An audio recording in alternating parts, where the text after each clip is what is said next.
This is for beginners only, जिन्हें programming का कुछ भी नहीं पता, क्या कैसे प्रोग्रामिंग करनी है क्या नहीं है। तो फर्स्ट ऑफ ऑल मैं आपको बताऊंगा स्टार्टिंग से। तो प्रोग्राम क्या होता है? What is a program? It is a set of instructions और statements design to solve the problem. जैसे ये मैंने कुछ लाइन स्पेसिफाई की हुई हैं। इसमें क्या है कि इनिशियली मैंने ए की वैल्यू स्पेसिफाई की है 10, बी की वैल्यू मैंने स्पेसिफाई की है 10, सी में मैंने दिया ए प्लस बी। तो इससे आपको क्लियर हो जाता है कि ये जो ए है ये एक हमारा वेरिएबल है और बी भी एक वेरिएबल है। सी में मैंने इन दोनों का एडिशन किया है, जो आउटपुट में मेरा क्या आएगा 20। तो दीज आर 4 लाइन्स, और हर लाइन को हम क्या बोलेंगे? Each line is called a statement. तो इनिशियली प्रोग्रामिंग के बारे में कंसेप्ट यही आ जाता है कि प्रोग्रामिंग क्या है? Programming is a set of, या what is program? Program is a set of instructions. अब जब हमें क्लियर हो गया कि ये प्रोग्राम है, प्रोग्राम से फिर हम क्या कर सकते हैं? प्रोग्राम से हमारा नेक्स्ट टर्म आ जाती है सॉफ्टवेयर। प्रोग्राम से हम सॉफ्टवेयर क्रिएट करते हैं। What is software? It is set of programs. We have two types of softwares. Number one is application software and number two is system software.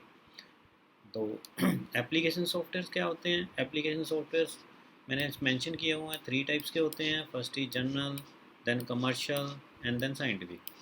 तो general software होते हैं, जैसे हम कोई स्टूडेंट से रेलिवेंट प्रोजेक्ट्स वगैरह क्रिएट करते हैं कॉलेजेस वगैरह में रिप्रेजेंट करने के लिए या अपने पर्सनल यूज़ के लिए। तो इस टाइप के प्रोजेक्ट्स को हम, नॉर्मल प्रोजेक्ट्स को हम या जनरल सॉफ्टवेयर बोलते हैं। तो नेक्स्ट टर्म आती है कमर्शियल। कमर्शियल होते हैं जैसे हम सेल पर्पज़ के लिए डिज़ाइन करेंगे। सेल पर्पज़ के लिए क्या है? जैसे कोई हमने केमिस्ट शॉप के लिए कोई प्रोजेक्ट क्रिएट कर दिया, या फिर हमने किसी स्कूल या कॉलेज के लिए प्रोजेक्ट क्रिएट कर दिया जिसको हम सेल कर सकें। तो उस पर्पज़ के लिए जो हम सॉफ्टवेयर तैयार करेंगे उसे हम कमर्शियल सॉफ्टवेयर बोलते हैं। तो कमर्शियल सॉफ्टवेयर में हम एप्लीकेशंस भी कंसीडर कर सकते हैं, जैसे Word, Excel, PowerPoint etcetera. तो नेक्स्ट टर्म आती है साइंटिफिक। साइंटिफिक में, साइंटिफिक बेसिकली क्या है? These are called expert system. अब आप कहोगे what is expert system? Expert system like robotic programming करना, जैसे कि एक रोबोट क्रिएट किया है, रोबोट में हमने कोई प्रोग्राम इंस्टॉल कर दिया है, उसके अंदर वो रोबोट अपने आप वॉक कर रहा है, अपने आप टॉक कर रहा है, या मूवमेंट दे रहा है कोई पर्टिकुलर। तो उस टाइप के सॉफ्टवेयर जो हम तैयार करते हैं और उस पर्टिकुलर रोबोट में एम्बेड कर देते हैं, तो that is called scientific software. Next term आती है what is system software. System software क्या है? These are the operating system, database management system, compiler, interpreter and linker. तो what is database? First of all operating system के बारे में आपको पता ही है। ऑपरेटिंग सिस्टम क्या है? ऑपरेटिंग सिस्टम में आ जाएगा विंडोज़, लाइनेक्स, मैक एट्सेट्रा। और DBMS में क्या आता है? What is database management? This is Oracle, MySQL, MS Access, Excel. और भी कई टाइप की डाटाबेस होती हैं, जैसे DB2। Externally cloud based database भी होती हैं। तो मेन पर्पज़ हमारा यहाँ पे कंसिडर करने का ये है कि डाटाबेस क्या होती है। डाटाबेस बेसिकली क्या होती है? It is a collection of records. मान लो हम बैंक में जाते हैं। बैंक में क्या है? बैंक में किसी भी कस्टमर का अकाउंट नंबर होएगा, नेम होएगा, बैलेंस होएगा। उस पर्टिकुलर अकाउंट नंबर पे हम क्या करते हैं? हम कोई सर्च कर सकते हैं, जैसे एक पर्टिकुलर बंदा आया, उसका अकाउंट नंबर डाला, उसकी डिटेल्स आ गई, या कोई वहाँ पे जो कैशियर बैठा है हम उसके पास जाते हैं, कुछ कैश डिपॉजिट करते हैं, तो हमारे बैलेंस में अपडेट हो जाता है, बैलेंस से लेस हो जाती है कोई चीज़, हम विड्रॉ करते हैं। तो ये जो चीज़ जिस फाइल के अंदर स्टोर हो रहा है, सारा कुछ अपडेशंस हो रही हैं, उसको हम डाटाबेस बोलते हैं। और डाटाबेस को मैनेज करने के लिए ये अलग अलग टाइप की हमारे पास डाटाबेसेस हैं। ओरेकल है, माईस्क्ल है। इस टाइप की डाटाबेसेस के थ्रू हम ये चीज़ परफॉर्म करते हैं। नेक्स्ट टर्म आती है मेन चीज़ जो है हमारी, जिस पे हमने आज फोकस करना है, ये है कंपाइलर। कंपाइलर क्या है? Compiler, this is a system software. It compile our program and translate our source code into object code and create a new dot OBJ file.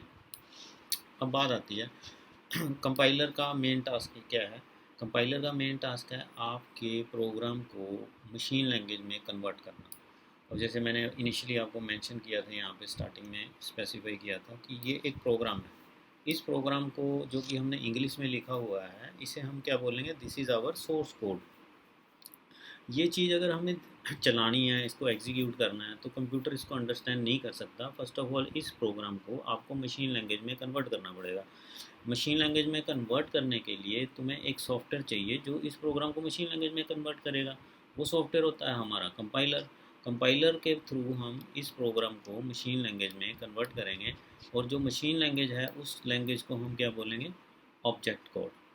और कंपाइलर क्या करेगा, first of all it translate our program into object code, and ये क्या करेगा, एक नई OBJ file create करेगा।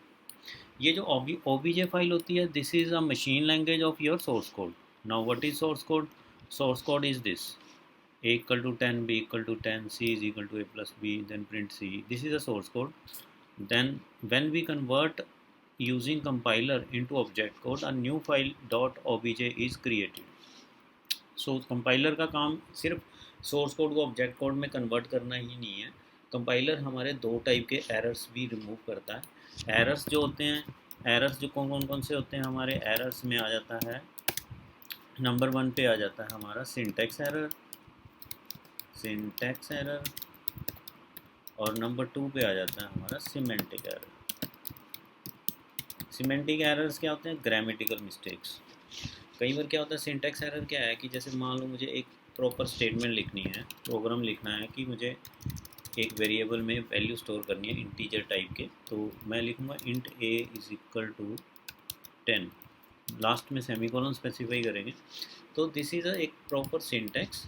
इसमें सिंटैक्स एरर कैसे होगा, अगर मैं सेमीकोलन नहीं डालता ये सिंटैक्स एरर आ जाएगा, अगर मेरे इंटीजर के स्पेलिंग गलत हो गए ये मेरा सिंटैक्स एरर आ जाएगा, तो सिमेंटिक एरर आ जाएगा। तो this is a semantic mistake कि हम कोई ग्रामेटिकल मिस्टेक करते हैं, अगर हम कोई प्रॉपर पंक्चुएशन नहीं करते, इसकी सेमीकोलंस नहीं लगाते, इक्वल टू ऑपरेटर में मिसिंग कर देते हैं, इक्वल टू मैंने गलत लगा दिया, तो इस टाइप के जो मिस्टेक्स आती हैं ये सारी मिस्टेक्स कौन चेक करता है, कंपाइलर। अगर आपके प्रोग्राम में कोई एरर नहीं है फिर उसके बाद आपकी एक नई .obj फाइल क्रिएट हो जाएगी। तो what is compiler, converts our source code into object code after removing syntax and semantic errors. Next term आती है इंटरप्रेटर की। What is interpreter? इंटरप्रेटर क्या है, it is also translate source code into object code but it does not produce .obj file. इसका meaning क्या है, interpreter भी compiler की तरह ही है, लेकिन ये कोई ऑब्जेक्ट फाइल प्रोड्यूस नहीं करेगा। इंटरप्रेटर का काम है कि ये लाइन बाय लाइन चलेगा। मान लो आपके पास ये प्रोग्राम की लाइंस हैं, तो इसने क्या करना है, पहली लाइन उठाई, इसको मशीन लैंग्वेज में कन्वर्ट किया, रन कर दिया, देन सेकंड लाइन उठाई, मशीन लैंग्वेज में कन्वर्ट किया, रन कर दिया, ऐसी थर्ड लाइन, ऐसी फोर्थ लाइन, ये लाइन बाय लाइन चल रहा है। इसका काम क्या है, ये प्रोग्राम को कंपाइल भी करेगा और प्रोग्राम को एग्जीक्यूट भी करेगा।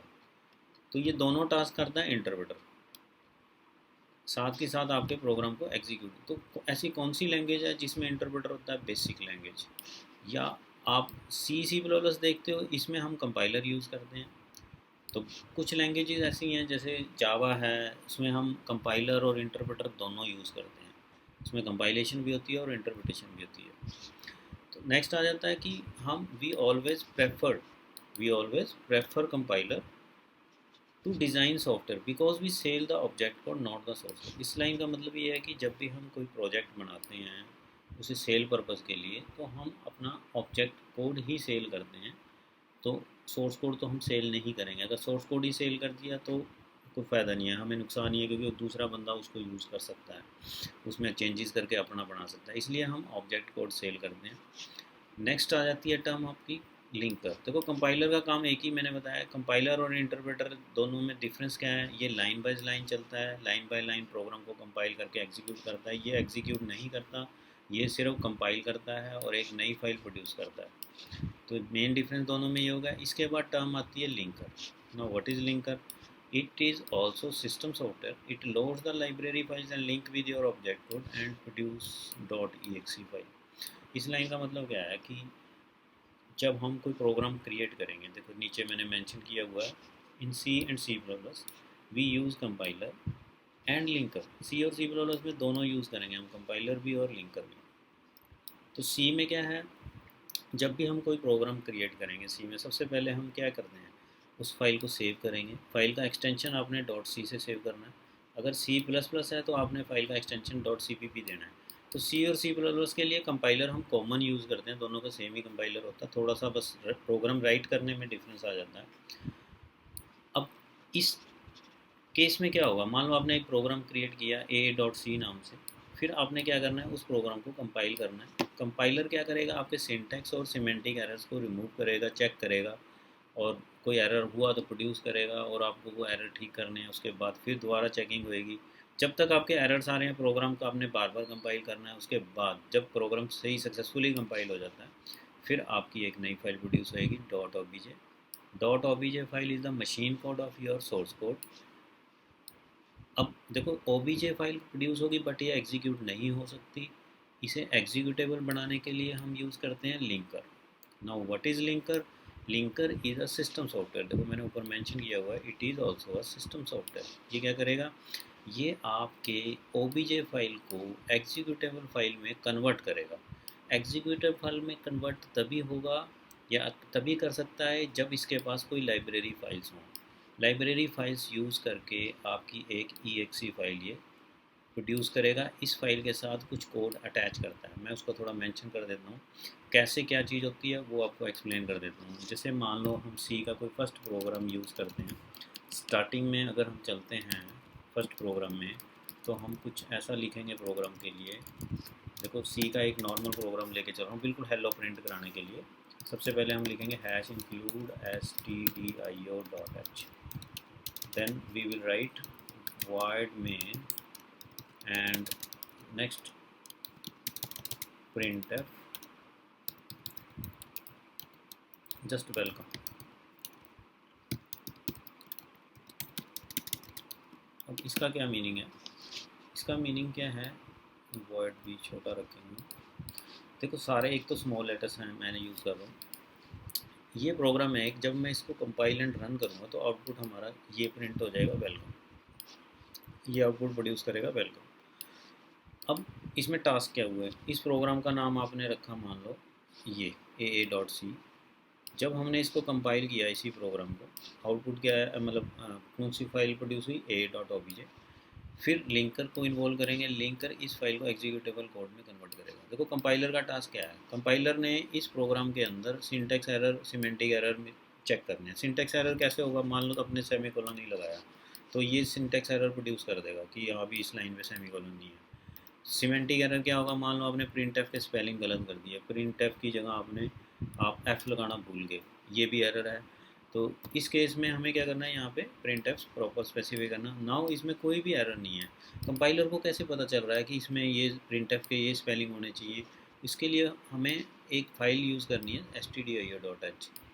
इस फाइल के अंदर, now what is this file is standard input out header file.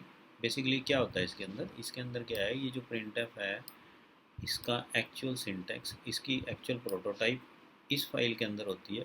क्योंकि कंपाइलर ने जब इस प्रोग्राम को कंपाइल करना है तो इसके जो एरर्स हैं वो किस में चेक करेगा, इसके जो इसका सिंटैक्स है, इसका फॉर्मेट है, वो सारा किस में चेक करेगा, इस फाइल के अंदर इसकी प्रॉपर प्रोटोटाइप मेंशन की होती है। तो उसे पता लग जाता है यहाँ से, और जो कुछ भी हमने मेंशन किया वो इस फाइल के अंदर जाके कंपेयर कर लेगा। जब उसने इसको कंपेयर कर लिया, हाँ भी ये चीज़ मेरी सही है, तो फिर एरर हमारा, अगर मान लो मैच नहीं किया कुछ भी, मान लो प्रिंट एफ के स्पेलिंग गलत थे, तो इसने एरर प्रोड्यूस कर देना, अभी ये एरर है। उसके बाद अगर मान लो सारा कुछ ठीक है, फिर इसके बाद आपकी ये फाइल प्रोड्यूस होगी। ये फाइल तभी प्रोड्यूस होएगी जब कंपाइलर इसको फाइनल कर देगा कि हाँ इसके अंदर कोई एरर नहीं है। तो मेरे हिसाब से आपको यहाँ समझ आया होगा कि कंपाइलर का मेन टास्क है, अगर उसको सिंटैक्स चेक करना है तो वो इस फाइल में चेक करता है। उसके बाद फिर लिंकर इन्वॉल्व हो जाता है। लिंकर क्या करता है कि अब जैसे ये फंक्शन है, इस फंक्शन ने क्या करना है, वेलकम मैसेज स्क्रीन पे प्रिंट करना है। तो ये प्रिंट एफ एक फंक्शन है, एक तरह से एक प्रोग्राम है जिसके अंदर हो सकता है 10 लाइन्स हो या 100 लाइन्स भी हों। ये प्रोग्राम को जब तक हम इस मेन के अंदर, यानी ये अपने प्रोग्राम के अंदर अटैच नहीं करेंगे, तब तक ये प्रोग्राम एग्जीक्यूटेबल नहीं बनेगा। तो इस प्रोग्राम को एग्जीक्यूटेबल बनाने के लिए लिंकर क्या करता है, इसकी जो एक्चुअल डेफिनेशन है जो कि लाइब्रेरी फाइल्स में पड़ी है, आप कहोगे लाइब्रेरी फाइल्स क्या है, ये हमारे सी वाले फोल्डर में ही होती है जहाँ पे हम सी इंस्टॉल करेंगे। उसके अंदर ये प्रोग्राम की डेफिनेशन पड़ी होती है, उस डेफिनेशन को हमारे प्रोग्राम के साथ अटैच करता है। अटैच करने के बाद आपकी एग्जीक्यूटेबल फाइल बनती है। एग्जीक्यूटेबल फाइल का फ़ायदा क्या है, डबल क्लिक करो और रन करो। Thank you students for watching my first lecture of programming basics. So subscribe our channel to view more videos in programming.